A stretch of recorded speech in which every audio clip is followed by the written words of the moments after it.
Das 7 cartas que Jesus ditou em Apocalipse 2 e 3, 6 contém repreensão.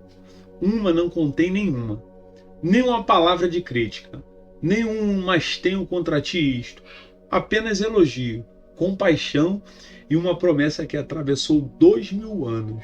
Essa carta foi para uma igreja pobre, perseguida, caluniada e prestes a enfrentar prisão e morte. E é exatamente essa igreja que Jesus trata com mais ternura entre todas as 7. Hoje vamos entender por quê e o que a história de Esmirna ainda tem a dizer para qualquer cristão que sofre por causa da fé. Deixa o seu like agora. Isso ajuda esse vídeo a alcançar vidas que precisam ouvir essa palavra. Agora imagine um atleta na arena grega, coberto de suor, ferido, exausto, cruzando a linha de chegada depois da corrida mais difícil da sua vida. E no momento em que ele cruza a linha, alguém coloca em sua cabeça uma coroa de louros. Não de ouro, não de joia, mas de folhas trançadas. O símbolo mais cobiçado do mundo antigo. A vitória conquistada através do sofrimento. Essa é a imagem que Jesus usa para Esmirna, uma cidade que, aliás, já era famosa por essas competições. Ele não promete tirar a dor, promete uma coroa do outro lado dela. Esmirna, hoje conhecida como Izmir, a terceira maior cidade da Turquia, ficava a cerca de 65 quilômetros ao norte de Éfeso. No primeiro século tinha aproximadamente 100 mil habitantes e era um porto próspero que conectava a Ásia à Europa. Era conhecida como a Coroa da Ásia, por sua beleza e arquitetura. E havia um detalhe que tornava Esmirna especialmente perigosa para os cristãos. A cidade tinha um orgulho histórico de lealdade absoluta a Roma. Foi pioneira na adoração ao imperador, construindo um templo a deusa Roma ainda em 195 a.C. Para os cidadãos de Esmirna, participar do culto imperial não era apenas religião, era prova de patriotismo. E recusar-se a declarar César é Senhor, para declarar Jesus é o Senhor, era visto como uma traição de Estado. Não sabemos ao certo quem fundou a igreja de Esmirna. Possivelmente surgiu durante a passagem de Paulo pela Ásia Menor, registrada em Atos capítulo 19, verso 10. O que sabemos com certeza é que essa comunidade cristã cresceu numa das cidades mais hostis ao evangelho de todo o Império Romano. Apocalipse 2, verso 9, registra as palavras de Jesus: conheço a tua tribulação e a tua pobreza, mas tu és rico, e a blasfêmia dos que a si mesmos se declaram judeus e não são, sendo antes sinagoga de Satanás. A palavra grega para tribulação é tílipse, que descreve uma pressão esmagadora, o peso de estar sendo espremido de todos os lados. Os cristãos de Esmirna perdiam empregos e perdiam negócios, perdiam status sociais simplesmente por confessarem Jesus como Senhor numa cidade inteiramente dedicada ao culto ao imperador. E havia uma segunda fonte de perseguição, um grupo específico dentro da comunidade judaica local que ativamente denunciavam os cristãos a autoridades romanas, entregando-os para prisão e possível execução. Jesus usa uma expressão dura para descrever esses grupos: sinagoga de Satanás. É importante entender exatamente o que essa expressão significa e o que não significa. Não é uma condenação do povo judeu como um todo. O próprio Jesus, autor de Apocalipse, era judeu. É uma descrição específica de um grupo que, ao colaborar ativamente na perseguição e morte dos cristãos, estavam servindo aos propósitos do acusador, que é justamente o significado da palavra Satanás.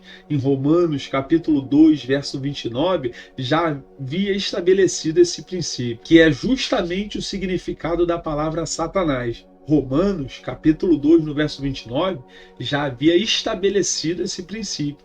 O verdadeiro pertencimento ao povo de Deus não é definido pela etnia, mas pela fé.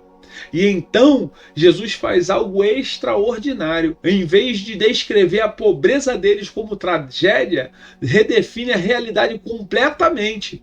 Mas tu és rico. Numa cidade próspera, os cristãos eram materialmente pobres, mas ricos espiritualmente, de uma fama que o próprio dinheiro de Esmirna jamais poderia comprar. Apocalipse, capítulo 2, no verso 10, traz a advertência mais dura de toda a série. Não temas as coisas que há de padecer. Eis que o diabo está para lançar em prisão alguns de vós, para serdes provados, e tereis tribulação de 10 dias. Sê fiel até a morte, e dar-te-ei a coroa da vida. Jesus não prometeu proteção contra o sofrimento, prometeu presença dentro dele. Não disse, eu vou impedir que isso aconteça, mas ele disse, não temas o que está para acontecer. Os 10 dias provavelmente não são um período cronológico literal. Na simbologia bíblica, o número 10 frequentemente representa um período completo, testado, mas limitado e determinado por Deus. Não seria eterno, teria um fim decretado pelo próprio Senhor que estava permitindo a prova.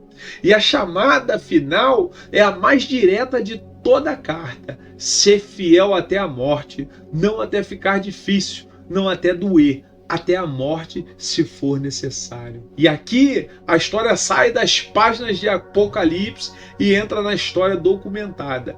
Há um nome que a tradição da igreja liga diretamente a essa carta: Policarpo, bispo de Esmirna, discípulo do próprio apóstolo João. No ano 155 depois de Cristo, décadas depois de João escrever essa carta, Policarpo, já um homem idoso, foi preso durante uma onda de perseguição, levado à arena diante de uma multidão que pediu a sua morte.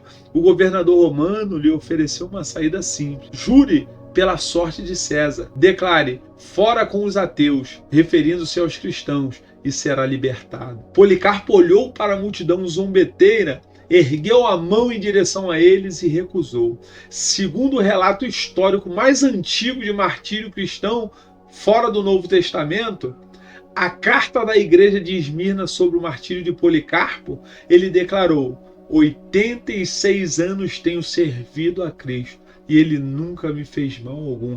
Como poderia eu blasfemar contra o meu rei que me salvou? Ele foi queimado vivo na arena de Esmirna. A mesma cidade, a mesma carta meio século depois. Um homem que provavelmente conheceu pessoalmente João, o autor dessa própria carta, viveu literalmente cada palavra dela fielmente até a morte. A profecia não ficou no papel, ganhou rosto, nome e data. Apocalipse, capítulo 2, verso 11, fecha a carta com a promessa final: quem tem ouvidos, ouça o que o Espírito diz às igrejas. O vencedor de nenhum modo sofrerá o dano da segunda morte. A coroa da vida, mencionada no versículo anterior, usa a palavra grega Stéphanos, não a coroa de um rei, mas a coroa de louros dada ao atleta vitorioso nas competições gregas. Competições que, aliás, aconteciam com frequência na própria Esmirna. Não é a coroa da salvação, que é o dom gratuito pela graça. Não recompensa, é a coroa da fidelidade reconhecida. E a segunda morte é a chave teológica de toda a carta. A primeira morte, a física, os perseguidores de Esmirna tinham poder para causar. Podiam prender, torturar, matar o corpo, mas Apocalipse, capítulo 20, verso 14, identifica a segunda morte como a separação eterna de Deus, o lago de fogo. E sobre essa morte, a única que realmente importa no fim, nenhum perseguidor romano, nenhuma sinagoga hostil, nenhum imperador tinha poder algum. Mateus capítulo 10, versículo 28, registra Jesus ensinando exatamente esse princípio. Não temais os que matam o corpo e não pode matar a alma. Os cristãos de Esmirna podiam perder tudo o que o mundo considerava valioso e ainda assim vencer, porque a vitória final não se media pelo que Roma podia tirar deles. E aqui está o que Esmirna revela e que a teologia da prosperidade contemporânea prefere ignorar. Jesus nunca prometeu à igreja uma vida sem sofrimento. Prometeu presença no sofrimento e vitória além dele. A carta para Esmirna não promete que a perseguição ela vai parar. Promete que ela tem prazo determinado por Deus, que a pobreza material não define a riqueza real e que a fidelidade até o fim tem uma coroa que nenhum perseguidor pode confiscar. 2 Timóteo, capítulo 3, verso 12, declara com uma honestidade que poucos pregadores repetem hoje: todos os que piamente querem viver em Cristo Jesus padecerão perseguição. Não é uma exceção, é expectativa bíblica normal para quem vive a fé com seriedade. Entre as 7 igrejas do Apocalipse, Esmirna é a única que Jesus não repreende. E não é coincidência que seja também a mais perseguida, a mais pobre materialmente, a mais pressionada de todas. Há algo na tribulação genuína que purifica o que a prosperidade e o conforto costumam corromper. Policarpo, décadas depois, provou com o próprio corpo que a promessa de Jesus não era retórica e vazia. A coroa da vida foi real para ele, como é real para cada cristão perseguido ao redor do mundo hoje, em lugares onde confessar Jesus ainda custa o emprego, a liberdade ou até mesmo a própria vida. Me conta aqui nos comentários, você já passou por algum tipo de perseguição ou opressão por causa da sua fé? Como essa carta fala com a sua situação hoje? Se inscreve no canal, porque semana que vem nós vamos para a terceira carta. Pérgamo, a igreja que habitava onde está o trono de Satanás e tolerou o que nunca deveria ter tolerado. Até lá, que você seja fiel até o fim e que a coroa da vida seja sua única certeza. Até o próximo vídeo.